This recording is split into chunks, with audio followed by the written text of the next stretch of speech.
In this tutorial, I'm going to show you how I made this bow napkin ring. This is a great item to make out of scrap pieces of fabric, and it's also a great item to sell if you're also selling napkins because it's an easy add-on item. You'll need a piece of fabric for your bow, which is 11 inches by 4.5 inches. This will be your ring, which is 6.5 inches by 4 inches. And then this is the center loop, which is 3 inches by 2 inches. You'll also need a piece of fusible interfacing, which is 5 inches by 4 inches. This will just give some structure to the ring. We'll start by ironing our fusible interfacing to our ring fabric. So place your wrong side up and find the sticky side. You want to just find the middle of that widthwise. And same thing with this, fold it in half widthwise.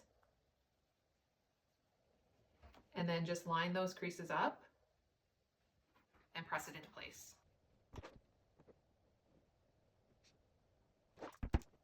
Now we're going to fold our edges in.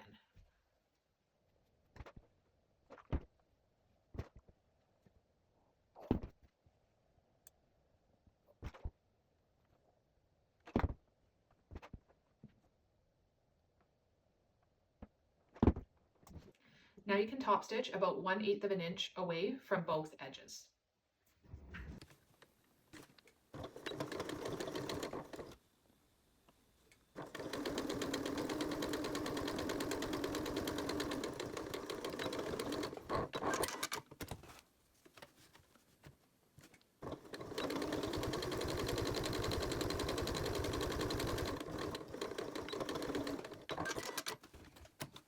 Now we can form our ring by placing the two ends together and stitching about 1/4 of an inch away from the edge.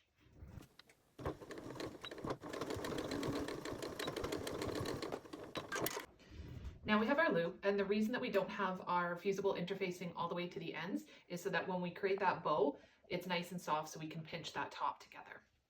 The next step is to create the loop for our bow. So we're going to fold right sides together and stitch using 1/4 inch seam allowance right along this edge.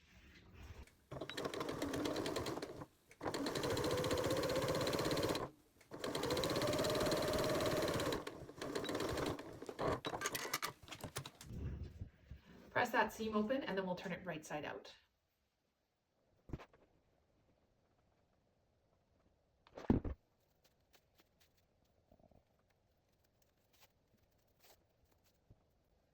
Center that seam down the middle and give it a quick press to get all those wrinkles out.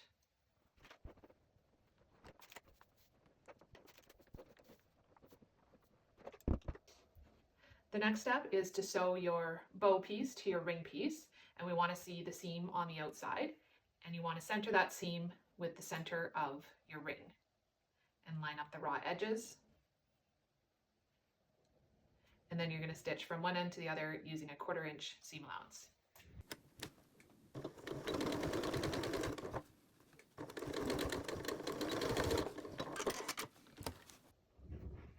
Trim away some of this center ring part just to get rid of some of the bulk.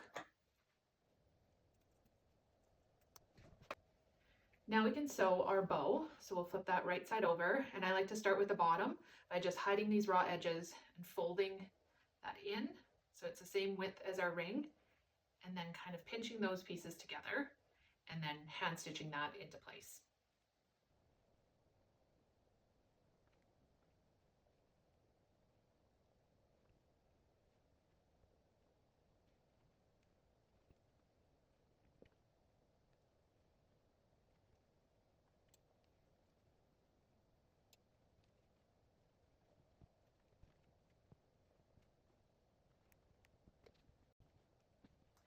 Now also the top part of the bow, so I just like to find my center, just fold that in half and crease it with my fingers. And that's where it will meet the bottom. And then I just fold the center up and then the sides back down. And then I'll just put the thread through a couple times and stitch it to this bottom part.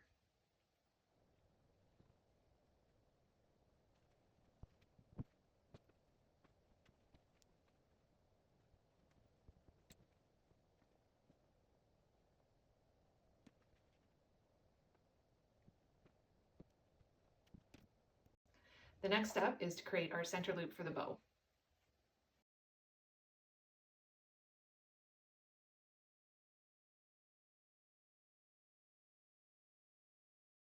Instead of top stitching along each of those sides, I like to just put a little bit of fabric glue down the center.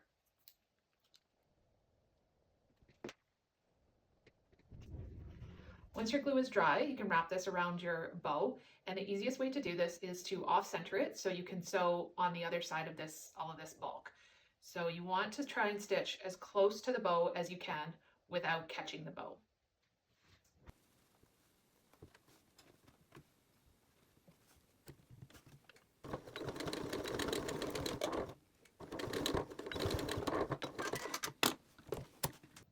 Cut the excess off your ends if you have any, and while this piece is off the center, just slide this seam around so it's on the underside and work this part of it over.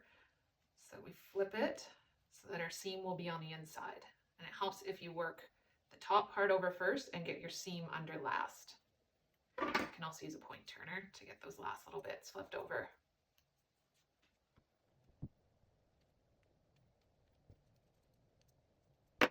Now you can slide it over the center to cover all of your hand stitching.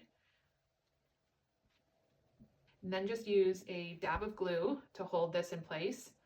So I'll slide that away to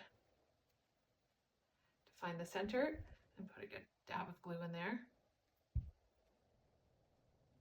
And if you need to, you can also put some glue on the underside on the top. The final step I take is just to get some of the creases out of the bow. So I'll just use the tip of my iron and roll that bow back and forth. And then I'll do the same with the ring just to form that a little bit.